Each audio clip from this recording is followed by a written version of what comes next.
విమర్శలు చేస్తున్న నేపథ్యంలో ఈ అంశం మీద ఆంధ్రప్రదేశ్ ముఖ్యమంత్రి చంద్రబాబు నాయుడు క్లారిటీ ఇచ్చారు. రావణ్ అనే వ్యక్తి పురాణాలను దూషించాడు, రాముడు సీతమ్మలపై నీచంగా మాట్లాడాడు, తీవ్రవాదాన్ని ప్రోత్సహించాడు, పాకిస్తాన్ని సమర్థించాడు అని చెప్పి మాట్లాడారు చంద్రబాబు నాయుడు గారు. ఒక రాజకీయ పార్టీ ఒక వ్యక్తి రావణ్ అనే వ్యక్తి పురాణాలను దూషించాడు, రాముణ్ణి సీతపైన నీచంగా మాట్లాడాడు, తీవ్రవాదాన్ని పాకిస్తాన్ సమర్థించాడు. అలాంటి వాళ్ళకు అండగా ఆర్థిక సహాయం ఈ గొడ్డలి పార్టీ చేసే పరిస్థితి వచ్చింది. ఎంత బరిదిగింపని అడుగుతున్నా, ఇది న్యాయమని అడుగుతున్నాను. మీకు ఇవన్నీ రైట్. సోషల్ మీడియా పెడ ధోరణులపై టాస్క్ ఫోర్స్ను ఏర్పాటు చేస్తాము అని చెప్పి చంద్రబాబు నాయుడు ప్రకటించారు. కుల మతాల మధ్య చిచ్చు పెట్టేలా పోస్టులు కొందరు పెడుతూ ఉన్నారు. సో ఆ ధోరణిని చట్టంతో కట్టడి చేస్తాం, సోషల్ మీడియా దుర్వినియోగంపై కఠిన చర్యలు తీసుకుంటాం, భావ వ్యక్తీకరణ వరకు ఓకే, కానీ దూషణలకు దిగే వారికి మాత్రమే చెక్ పెడతాము అంటూ ఉన్నారు సార్. కానీ భావ వ్యక్తీకరణ చేసినా కూడా కేసులు పెడుతూ ఉన్నారు, వారికి ఇష్టం వచ్చిన కేసులు పెట్టి ఇబ్బంది పెడుతూ ఉన్నారు అనేది వైఎస్ఆర్ కాంగ్రెస్ పార్టీ మాత్రమే కాదు, కొంతమంది చేస్తూ ఉన్న ఆరోపణ, విమర్శ. మీ కామెంట్స్. ఇప్పుడు మనం ప్రతిదాన్ని టీడీపీ వైఎస్ఆర్ కాంగ్రెస్ పార్టీ కాదు. ఈ ఉపా కేసులు నిన్న వామపక్షాలు కూడా రౌండ్ టేబుల్ పెట్టి ఖండించారు. సిపిఐ రామకృష్ణ బయట చూడండి మీరు కాదంటే అసలు ఉపా కేసు పెట్టడానిపైన. So it is not an issue of one party. ఇప్పుడు ఈ ఉపా కేసు ఎవరిపైనైనా పెడతామంటుంది. నిజంగానే మీరు న్యాయంగా పెడితే అభ్యంతరం ఏంటి? ఇప్పుడు రావణ్ కేసు పక్కకు పెడదాం, అది కోర్టులో ఉంది, కోర్టు చూసుకుంటుంది. మీకు ఒక బీజేపీ అధికార ప్రతినిధి ఏబిఎన్ లైవ్ షోలో వచ్చి ఏమంటుంది, ప్రకాష్ రాజ్, తులసి చందు, ప్రొఫెసర్ నాగేశ్వర్లపై ఉపా కేసులు కూడా పెడతాం. ఇక మీరు చెప్పండి, ఇక ఆ కేసులు మరి ఇది దుర్వినియోగమా, సద్వినియోగమా, సరైన వినియోగమా? ప్రకాష్ రాజ్, తులసి చందు, ప్రొఫెసర్ నాగేశ్వర్లపై కూడా ఉపా కేసులు పెడతాం. ఇది బీజేపీ అధికార ప్రతినిధి ఏబిఎన్ లైవ్ షోలో మాట్లాడారు. ఇది మరి వాళ్ళు ఇప్పుడు నేను అది దానికి ఇప్పుడు మీరు చెప్పండి, ఇట్లాంటి మాటలు మాట్లాడుతున్నప్పుడు ఆ కేసు దుర్వినియోగం అవుతుందని ఆ చట్టం దుర్వినియోగం అవుతుంది అనుకోవాలా, ఏమనుకోవాలి? ఇప్పుడు చంద్రబాబు నాయుడు ఏమన్నాడు, కులాల మతాల మధ్య చిచ్చు పెట్టి నాగేశ్వర పెట్టాడా, నా పేరు ఉపా కేసు పెడతామని ఎట్లా అంటున్నారు? నాగేశ్వర్ ఎప్పుడైనా కులాల మతాల మధ్య చిచ్చు పెట్టి ఒక్క మాట మాట్లాడా? పోనీ ఆమె ఏదో అన్నది బీజేపీ అది కాబట్టి దాన్ని ఇగ్నోర్ చేద్దాం. ఎందుకంటే నేను బీజేపీ రాష్ట్ర అధ్యక్షుడు మాధవ్తో కూడా మాట్లాడాను. మీ పార్టీ లైనా అంటే కాదు సార్ అన్నాడు ఆయన. పార్టీ లైన్ కాదు, ఆమె ఏదో ఫ్లోలో అని ఉంటుంది అన్నాడు కనుక నేను దాన్ని ఇష్యూ చేయను. ఎందుకంటే ఆల్రెడీ బీజేపీ అధ్యక్షుడితోనే క్లారిఫికేషన్ తీసుకున్నాను. సో అది ఏదో ఆమె ఫ్లోలో అని ఉంటుంది సార్, మీ మీద ఎందుకు పెడతాం సార్ అన్నాడు.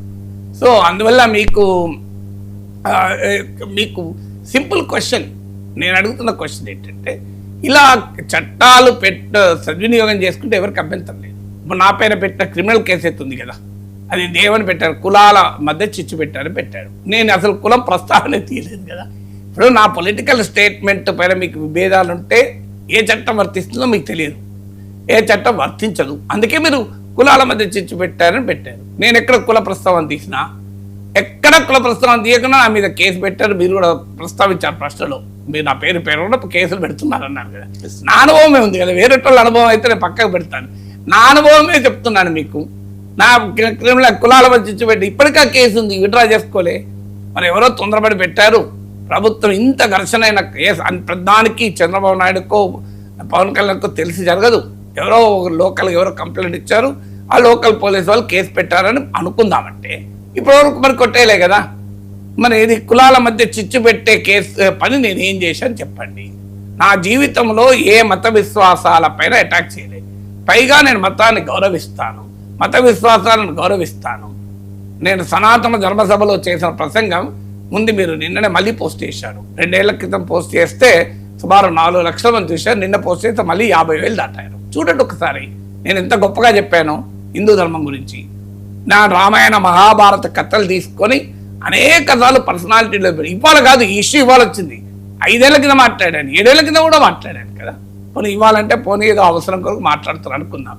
సనాతన ధర్మసభలో మాట్లాడింది ఎప్పుడు 2 ఏళ్ల క్రితం. అది ఎవరిది? హిందుత్వవాదుల సభనే కదా. నేను అక్కడికే వెళ్ళాను కదా. సో మీకు రాకా సుధాకర్, మీకు బంగారాయ శర్మ వీళ్ళందరితో కలిసి పాల్గొన్నాను కదా. సో వాళ్ళ సభలో పోయి మాట్లాడాను. సో నేను ఎప్పుడన్నా అన్నాను, మరి నాపైన ఎందుకు కేసులు పెడుతున్నారు? అందువల్ల నిజంగానే మీరు సోషల్ మీడియా పెడదోరంలో నచ్చివేయడానికి టాస్క్ ఫోర్స్ పెడితే నేను స్వాగతిస్తాను. సోషల్ మీడియాలో దూషణలకు పోస్టులు పెడితే నేను స్వాగతిస్తాను. కానీ సోషల్ మీడియా ఏంటయ్యా, ఏబిఎన్ టీవీ ఫైవ్లను దూషించారు నన్ను. నా అనుభవం చెప్తున్నా మళ్ళీ. ఏబిఎన్ టీవీ ఫైవ్లో చట్ట విరుద్ధంగా, నీచాతి నీచంగా, వ్యక్తిగతంగా దూషించారు చంద్రబాబు గారు. ఒక్కసారి చూడండి, మీకు ఆ కేసు చట్టం కూడా పంపిస్తాను నేను. 2 ఏళ్ల జైలు శిక్ష చట్టం ప్రకారం, పార్లమెంట్ చేసిన చట్టం ప్రకారం నన్ను దూషించిన దానికి 2 years జైలు పడుతుంది. మీరు అమలు చేయండి, సంతోషిస్తాను నేను. ఏబిఎన్ టీవీ ఫైవ్లో నేను రాధాకృష్ణ కూడా చెప్పాను, చెప్తే బిఆర్ నాయుడు కూడా చెప్పారు. వాళ్ళు చాలా సీరియస్గా వాళ్ళు అన్ని తప్పన్నారు, వాళ్ళు కూడా తప్పన్నారు.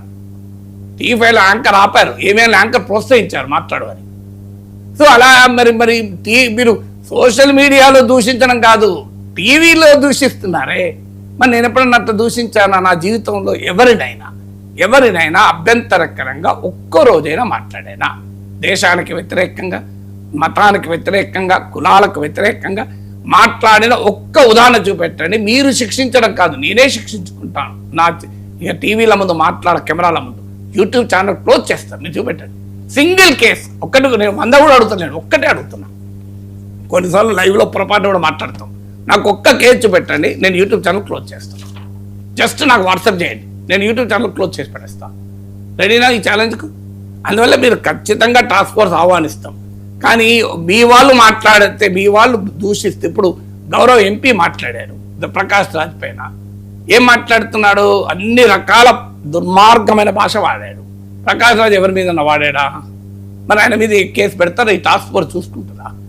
అంటే మిమ్మల్ని ప్రశ్నించే వారిపైనే టాస్క్ ఫోర్స్. మా వాళ్ళు ఎవరైనా తిడతారు, టాస్క్ ఫోర్స్ సహకరిస్తారు వాళ్ళకు. మీరు నిజంగానే చంద్రబాబు గారు చాలా అనుభవజ్ఞుడు, నాకు చాలా గౌరవం. ఎందుకంటే 2 రాజకీయ జీవితము, సుదీర్ఘకాలపు ముఖ్యమంత్రి. భారతదేశంలో బహుశా ఇంతకాలం రాజకీయాలు ప్రభావితం చేసిన నాయకులు లేడు. ఆయన ఎక్కువ చంద్రబాబు గారు మీరు చేయండి. మీరు ఒక అధికారంలో ఉన్నారు, ముఖ్యమంత్రి హోదాలో ఉన్నారు, మీరు చేయండి. మీరు అందరి పట్ల సమానంగా ఉండండి. టాస్క్ ఫోర్స్ పెట్టండి. దూషించే వారు మమ్మల్ని దూషించిన కూడా మీకు పంపిస్తాను. గతంలో లోకేష్ పంపించాను, మీకు కూడా పంపుతాను. కేసులు పెట్టండి, టాస్క్ ఫోర్స్ కప్పచెప్పండి, చాలా సంతోషపడతాం. మీరు అందరినీ మీ వాళ్ళైనా పెట్టండి, అది ఆ సమాజం కావాలి మనకు. వైసీపీ వాళ్ళు అంటే కూడా పెట్టండి, ఏం అభ్యంతరం లేదు. పెట్టమనే కోరుతున్నాను నేను. మేమన్నా పెట్టండి, అభ్యంతరం లేదు. ప్రకాష్ రాజ్ అన్నా పెట్టండి, అభ్యంతరం లేదు. కానీ చట్టాన్ని దుర్వినియోగం చేయకండి. చట్టం ఒకరికి మాత్రమే చుట్టంగా ఉండకూడదు. మీ టాస్క్ ఫోర్స్ పెడితే ఫస్ట్ స్వాగతించేది నేనే, ఎందుకంటే ఆ బాధితులలో నేను కూడా ఉన్నాను కనుక. సోషల్ మీడియా దుర్మార్గము, దుర్భాషలు, దూషణల బాధితుడిని నేను. అందువల్ల నేను ఆహ్వానిస్తా. మరి పెట్టండి, మీరు ఇమీడియట్గా చేసి తొందరగా టాస్క్ ఫోర్స్ పెట్టండి. కానీ అది క్లియర్గా రాయండి, టాస్క్ ఫోర్స్ కేవలం ప్రశ్నించే వారి మీద కాదు, మా వాళ్ళైనా పెడతాము అని పెట్టండి. పెట్టి ఒక ఎగ్జాంపుల్గా చూపెట్టండి. ఏబిఎన్లో, టీవీ ఫైవ్లో నన్ను దూషించిన వారిపైన ఒక చర్య తీసుకోండి. సోషల్ మీడియాలో నన్ను దూషించిన వారిపైన ఒక చర్య తీసుకోండి. ప్రకాష్ రాజును అత్యంత అవమానకరంగా మాట్లాడిన మీ పార్లమెంట్ సభ్యులమైన చర్య తీసుకోండి. అప్పుడు మీ టాస్క్ ఫోర్స్కి ఎక్కడలేని గౌరవం వస్తుంది. చంద్రబాబు నాయుడు నిజంగానే నేనే చేయకొడతా. మరో షార్ట్ బ్రేక్ తీసుకుందాం సార్. బ్రేక్ తర్వాత 2 చోట్ల ఓటు ఉంటే 1 ఏడాది జైలు శిక్ష తప్పదా? ఈ అంశం మీద మాట్లాడదాం చిన్న బ్రేక్ తర్వాత.